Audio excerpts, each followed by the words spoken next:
Sobat sejarah, bayangkan sebuah kota dengan istana megah, jalan-jalan lebar, dan kanal yang mengalir air jernih.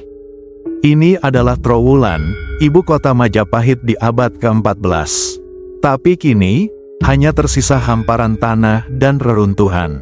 Apa yang sebenarnya terjadi? Mengapa kota sebesar ini bisa lenyap? Mari kita mulai petualangan ini. Lihat ini, candi tikus yang misterius. Apakah ini pemandian kerajaan atau tempat ritual? Gapura Bajang Ratu setinggi 16 meter. Bagaimana mereka membangunnya tanpa teknologi modern?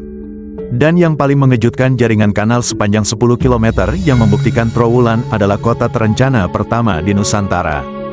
Dan lebih mencengangkan lagi adalah semua bangunan terbuat dari bata merah, bukan batu seperti candi lainnya. Empu Prapanca dalam kitab Negara Kertagama menggambarkan Trowulan seperti istana bersinar bagai bulan purnama, taman-taman indah di mana burung-burung bernyanyi. Namun, anehnya saat arkeolog mencocokkan deskripsi ini dengan temuan, ada yang tidak masuk akal. Istana megah yang digambarkan itu tidak ditemukan. Lalu, di mana istana megah itu?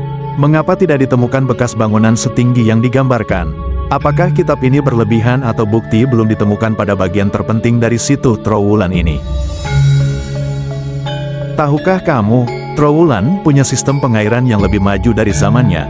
Ada temuan artefak, yaitu jaringan pipa bawah tanah, kolam penampungan raksasa, bahkan teknologi penyaringan air.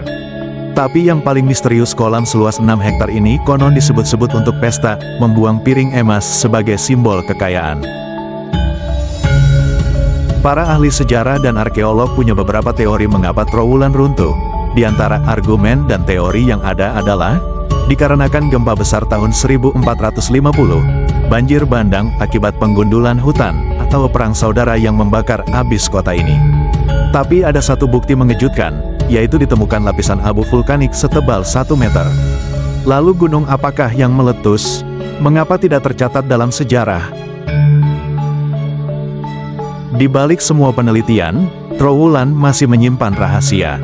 Di manakah letak pusat istana sebenarnya?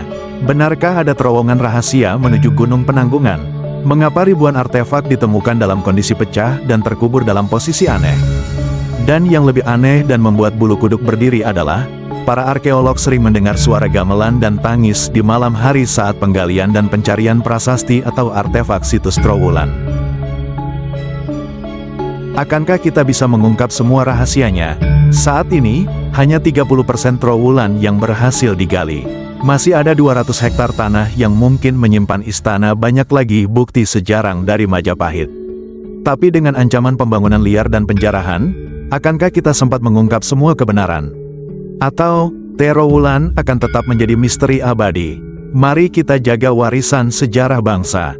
Bangsa yang besar adalah bangsa yang menghargai budaya leluhur bangsanya. Like, share, dan tulis di komentar Anda.